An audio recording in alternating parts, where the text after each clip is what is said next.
Operation സിന്ദൂറിന്റെ പശ്ചാത്തലത്തിൽ വിദേശകാര്യ മന്ത്രാലയത്തിന്റെ പ്രത്യേക വാർത്താ സമ്മേളനമായിരുന്നു അല്പം മുൻപ് സമാപിച്ചത്. വിദേശകാര്യ മന്ത്രാലയ വക്താവ് രൺധീർ ജയ്സ്വാളാണ് മാധ്യമപ്രവർത്തകരുടെ ചോദ്യങ്ങൾക്ക് മറുപടി നൽകിയത്. ജമ്മു-കശ്മീർ ഭാരതം വിഷയങ്ങൾ ഉഭയകക്ഷി തലത്തിൽ മാത്രമായിരിക്കും ചർച്ച ചെയ്യുക എന്ന് അദ്ദേഹം പറഞ്ഞു. അതോടൊപ്പം പാകിസ്ഥാൻ എയർഫോഴ്സ് ബേസുകളിലും പ്രധാനപ്പെട്ട ഇടങ്ങളിലും ഭാരതം ശക്തമായ ആക്രമണം നടത്തിയതിനെക്കുറിച്ചും അദ്ദേഹം വിശേഷിപ്പിക്കുകയുണ്ടായി. അതുമാത്രമല്ല, പാകിസ്ഥാനാണ് ഇങ്ങോട്ട് വന്ന് ഭാരതത്തോട് കെഞ്ചിയത്. അതിൻ്റെ അടിസ്ഥാനത്തിലാണ് വെടിനിർത്തൽ ധാരണയിലേക്ക് വരെ എത്തിയത്. അതോടൊപ്പം ഭാരതം US ചർച്ചകളിൽ വാണിജ്യ ഇടപാട് സംബന്ധിച്ചുള്ള വിഷയങ്ങൾ ചർച്ച ചെയ്തില്ല എന്നുള്ളത് തന്നെയാണ് അദ്ദേഹം വ്യക്തമാക്കിയത്. പാകിസ്ഥാൻ വ്യാവസായിക അടിസ്ഥാനത്തിൽ തീവ്രവാദം പ്രോത്സാഹിപ്പിക്കുന്നു എന്നും അദ്ദേഹം കൂട്ടിച്ചേർത്തു. പാകിസ്ഥാന്റെ ഭീകരവാദ കേന്ദ്രങ്ങൾ ഭാരതം തകർത്തു. ഭാരതത്തിൻ്റെ മാത്രം അത് താല്പര്യമായിരുന്നില്ല, അത് ലോകത്തിൻ്റെ കൂടി ആവശ്യമായിരുന്നു എന്നാണ് വിദേശകാര്യ മന്ത്രാലയം വ്യക്തമാക്കിയത്. TRFനെ നിരോധിത ഭീകര സംഘടനകളുടെ പട്ടികയിൽ ഉൾപ്പെടുത്താൻ കഴിയും. കാരണം TRFന് പിന്നിൽ പ്രവർത്തിച്ചവർ ആരാണ് എന്നുള്ളത് വ്യക്തമാണ്.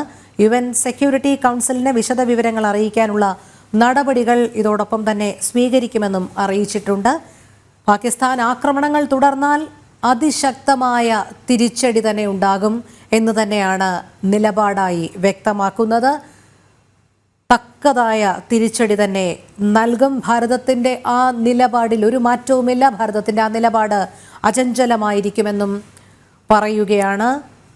കൂടുതൽ വിശദാംശങ്ങളുമായി ഐസൺ ജോസ് ചേരുന്നു നമ്മളോടൊപ്പം. ഐസൺ, വിദേശകാര്യ മന്ത്രാലയം എന്തെല്ലാം കാര്യങ്ങളാണ് വ്യക്തമാക്കിയത് ഓപ്പറേഷൻ സിന്ദൂറിന്റെ പശ്ചാത്തലത്തിൽ?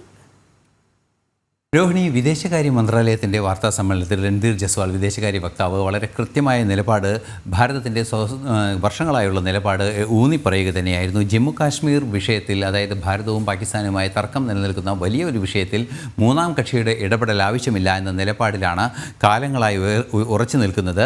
ഇതിൻ്റെ ഭാഗം കൂടിയായാണ് അന്താരാഷ്ട്ര തലത്തിലുള്ള എല്ലാ ഇടപാടുകളും എന്ന് വളരെ കൃത്യമായി അദ്ദേഹം പറയുകയുണ്ടായി. മാത്രമല്ല, സൈനിക ആക്രമണം സംബന്ധിച്ച വിശദാംശങ്ങൾ വീണ്ടും അദ്ദേഹം വ്യക്തമാക്കുകയും ചെയ്തു. പാകിസ്ഥാൻ്റെ എയർഫോഴ്സ് ബേസുകളിൽ അതിശക്തമായ ആക്രമണം ഭാരതം നടത്തി. അത് ഭാരതത്തിൻ്റെ അതിശക്തമായൊരു മുന്നേറ്റം മാത്രമാണ് പാകിസ്ഥാനെ യുദ്ധത്തിൽ നിന്ന്, അല്ലെങ്കിൽ ഈ സംഘർഷത്തിൽ നിന്ന് പിന്തിരിയാൻ പ്രേരിപ്പിച്ചതും അവരെ ഭാരതത്തോട് വെടിനിർത്തലിന് വേണ്ടി സമീപിക്കാനുള്ളൊരു സാധ്യതയിലേക്ക് നീങ്ങുകയും ചെയ്തത്. തീർച്ചയായും ഭാരതം പഹൽഗാം ആക്രമണത്തിൻ്റെ മറുപടി മാത്രമാണ് നൽകിയത്. അതിനിടെയാണ് പാകിസ്ഥാൻ പലയിടങ്ങളിൽ നിന്നും ഭാരതത്തിനെതിരെ വെടിവെപ്പ്, അതിർത്തിയിൽ പലയിടങ്ങളിലും വെടിവെപ്പ് നടക്കുകയും ചെയ്തത്.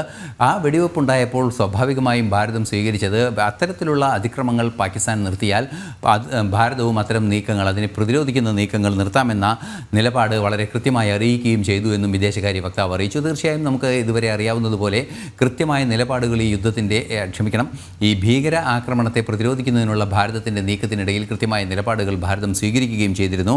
അതുമായി സംബന്ധിച്ച വിശദാംശങ്ങളാണ് അദ്ദേഹം ആദ്യഘട്ടത്തിൽ നൽകിയത്. പിന്നീട് വളരെ നിർണായകമായൊരു കാര്യം അദ്ദേഹം വിശദീകരിച്ചത്, ഭാരതവും US-ഉമായി ഈ വിഷയത്തിൽ നടന്ന ചർച്ചകളിലെ ചില പരാമർശങ്ങളും മറ്റ് ചില ട്രംപിൻ്റെ ചില നിലപാടുകളുമാണ്. അതിൽ വളരെ വ്യക്തമായൊരു മറുപടി അദ്ദേഹത്തിൻ്റെ ഭാഗത്തു നിന്നുണ്ടായത്, ഇന്ത്യയും US-ഉമായി ചർച്ചകളുണ്ടായിരുന്നു. ആ ചർച്ചകളിൽ അമേരിക്കൻ പ്രസിഡന്റ് പറയുന്നത് പോലെ, അല്ലെങ്കിൽ അമേരിക്കൻ പ്രസിഡന്റ് അവകാശപ്പെടുന്നത് പോലുള്ള വാണിജ്യപരമായ വിഷയങ്ങൾ, അതായത് ഈ ട്രേഡുമായി ബന്ധപ്പെട്ടതോ അതിൻ്റെ താരിഫുമായി ബന്ധപ്പെട്ട വിഷയങ്ങൾ ചർച്ചയായില്ല എന്ന് വളരെ കൃത്യമായി അദ്ദേഹം അറിയിക്കുകയും ചെയ്തു.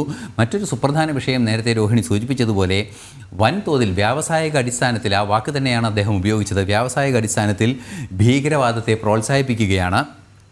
നേരത്തെ സൂചിപ്പിച്ചതുപോലെ TRF എന്ന് പറയുന്ന സംഘടന പ്രവർത്തിക്കുന്നത് പല ഭീകര സംഘടനകളുടെയും മുഖമായാണ്. ഈ TRF എന്ന് പറയുന്ന സംഘടനയെ നിരോധിക്കുന്നതിന് വേണ്ടിയുള്ള നടപടികൾ സ്വീകരിക്കുമെന്നും വളരെ കൃത്യമായി അറിയിച്ചു. ഇത് സംബന്ധിച്ച വാർത്തകളെല്ലാം തന്നെ ഇന്നലെ പുറത്തു വന്നിരുന്നു. അത് സംബന്ധിച്ച സ്ഥിരീകരണവും അദ്ദേഹം നൽകുകയായിരുന്നു. അതായത് UN സെക്യൂരിറ്റി കൗൺസിലിനെ ഈ ആക്രമണവുമായി ബന്ധപ്പെട്ട് തെളിവുകൾ നൽകുന്നതിന് പ്രത്യേക സംവിധാനങ്ങൾ, പ്രത്യേക സംഘത്തെ അയക്കുന്നത് ഉൾപ്പെടെയുള്ള വിഷയങ്ങൾ കൃത്യമായി ഇന്നലെ വാർത്തകളായി പുറത്തു വന്നിരുന്നു. അവയെല്ലാം തന്നെ സ്ഥിരീകരിക്കുന്ന ഒരു സാഹചര്യം കൂടിയുണ്ട്. ഇത് ഭീകര സംഘടനകളെ നിരോധിക്കുന്നതിനുള്ള, അല്ലെങ്കിൽ ഭീകരതയെ ഫണ്ട് ചെയ്യുന്ന പ്രസ്ഥാനങ്ങളെ നിയന്ത്രിക്കുന്നതിന്, അല്ലെങ്കിൽ രാജ്യങ്ങളെ നിയന്ത്രിക്കുന്നതിനുള്ള ആ നിലപാടുകളിലേക്ക് ഭാരതം UN സെക്യൂരിറ്റി കൗൺസിലുമായി ബന്ധപ്പെട്ട് നടപടികൾ സ്വീകരിക്കുമെന്നും അദ്ദേഹം വളരെ കൃത്യമായി പറയുകയും ചെയ്തു. പാകിസ്ഥാൻ ഈ ഭാരതത്തിൻ്റെ ആക്രമണം ശക്തമായപ്പോൾ മാത്രമാണ് പാകിസ്ഥാൻ നിലപാട് മാറ്റിയതും ചർച്ചകൾക്ക് തയ്യാറായതുമെന്നും അദ്ദേഹം വളരെ കൃത്യമായി അറിയിക്കുകയും ചെയ്തു. ന്യൂക്ലിയർ കമാൻഡ് അതോറിറ്റിയുടെ യോഗം സംബന്ധിച്ചൊരു സ്ഥിരീകരണവും അദ്ദേഹത്തിൻ്റെ ഭാഗത്തു നിന്നുണ്ടായി. അതായത് പാകിസ്ഥാനിൽ അങ്ങനെ ഒരു യോഗം നടന്നു എന്നൊരു റിപ്പോർട്ട് പുറത്തു വരികയും പാകിസ്ഥാൻ പ്രതിരോധ മന്ത്രി തന്നെ അത് നിഷേധിക്കുകയും ചെയ്ത സാഹചര്യത്തിൽ അത് സംബന്ധിച്ചൊരു വ്യക്തത വരാനില്ല എന്നും വളരെ കൃത്യമായി പറഞ്ഞു. മറ്റൊരു പ്രധാന വിഷയം ഒരു ചോദ്യമായി തന്നെ ഉയർന്നത് ഭാരതവും അമേരിക്കയുമായി നടന്ന ചർച്ചകളിൽ പങ്കെടുത്തത് ആര് എന്നാണ്. അതിൽ JD വാൻസുമായി ചർച്ച നടന്നു, ഭാരതത്തിൻ്റെ പ്രധാനമന്ത്രി ചർച്ചകൾ നടത്തി സംസാരിച്ചു എന്ന് വളരെ കൃത്യമായി സ്ഥിരീകരിക്കുകയും ചെയ്തു.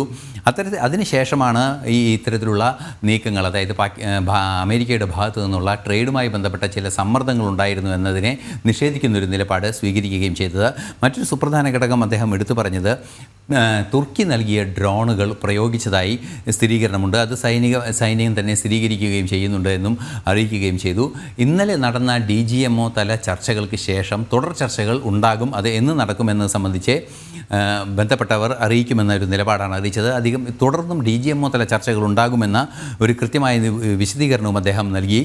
മറ്റൊരു സുപ്രധാന വിഷയം എടുത്തു പറഞ്ഞത് മറ്റു രാജ്യങ്ങളെ ഇക്കാര്യങ്ങൾ ബോധിപ്പിക്കുന്നതിന്, അതായത് ഭാരതം നടത്തിയ നടപടികളും ആ ഭീകരതയ്ക്കെതിരായി നടത്തിയ നടപടികളും അതുപോലെ തന്നെ പാകിസ്ഥാനെതിരെ നടത്തിയ നടപടികളും ആ നടപടികളുടെ കാരണമായ വിഷയങ്ങളും ഭീകരതയുമായി ബന്ധപ്പെട്ട വിഷയങ്ങളെ കൃത്യമായി മറ്റു രാജ്യങ്ങളെ ബോധ്യപ്പെടുത്തുന്നതിനെ, സൈനിക തലത്തിൽ തന്നെ ബോധ്യപ്പെടുത്തുന്നതിനെ ഡിഫൻസ് അറ്റാഷകളെ അറിയിച്ചിട്ടുണ്ട്, ഡിഫൻസ് അറ്റാഷകളെ ക്ഷണിച്ചിട്ടുണ്ട്.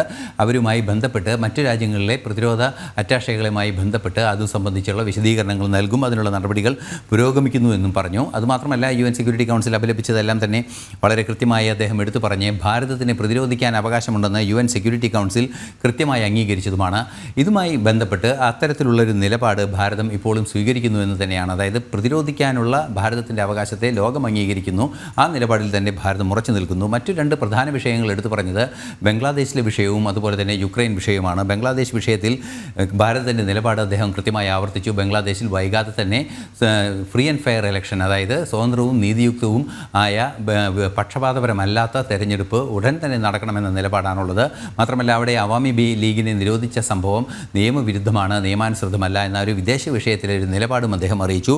മറ്റൊരു സുപ്രധാന വിഷയം അറിയിച്ചത് യുക്രൈൻ റഷ്യ ചർച്ചകൾ, അതായത് 2 ദിവസത്തിനുള്ളിൽ നടക്കാനിരിക്കുന്ന 15-ാം തീയതി നടക്കാനിരിക്കുന്ന യുക്രൈൻ റഷ്യ ചർച്ചകളെ പ്രതീക്ഷയോടെ നോക്കിക്കാണുന്നു. അത് സംഘർഷങ്ങൾ ഒഴിവാക്കാനുള്ളൊരു വഴിയുമാകണമെന്നും അദ്ദേഹം പറയുകയുണ്ടായി. നേരിട്ട് പ്രധാനമായും ഊന്നിയത് ഭാരതം പാകിസ്ഥാൻ വിഷയത്തിലാണ്, അല്ലെങ്കിൽ ഭാരതവും പാകിസ്ഥാൻ ഭീകരാക്രമണ പ്രതിരോധ വിഷയങ്ങളും അത്തരം വിഷയങ്ങളിലുമാണ് എങ്കിൽ ഈ രണ്ട് മറ്റു അന്തർദേശീയ വിഷയങ്ങളിലും അദ്ദേഹം പരാമർശങ്ങൾ നടത്തുകയുണ്ടായി. രോഹിണി. ശരി, ഐസൺ ജോസാണ് വിവരങ്ങൾ നൽകിയത്.